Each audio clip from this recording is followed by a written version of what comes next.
dari Marlon Alex James. Peluang untuk ATM, tapi terlalu ke tengah. Percubaan yang dilakukan oleh Marlon Alex James.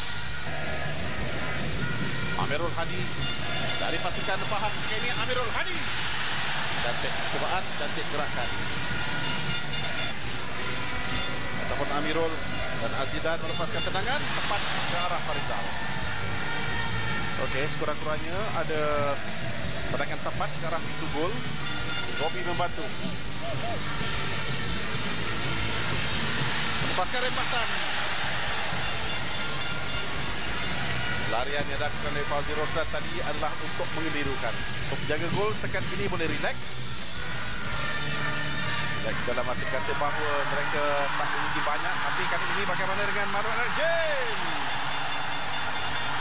yang telah berjaya untuk mengatasi Saiful Nizam Miswan. Hanya berdepan dengan Ros Faizul. Sekiranya beliau diletakkan sebagai pemain itu, satu tendangan. Cantik.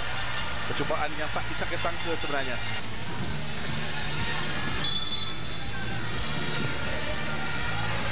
Tinggi sekali lagi ke Papus dengan dua orang pemain.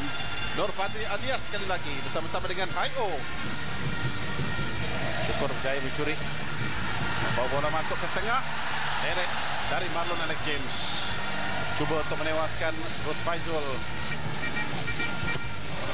Tinggi lambungannya dan kemudiannya tandukan dari Amir Rizwan. Excellent. Itulah kelebihan yang dimiliki ATM dalam situasi seperti itu. Rendah dan sebenarnya tandukan dari Syukur Adam.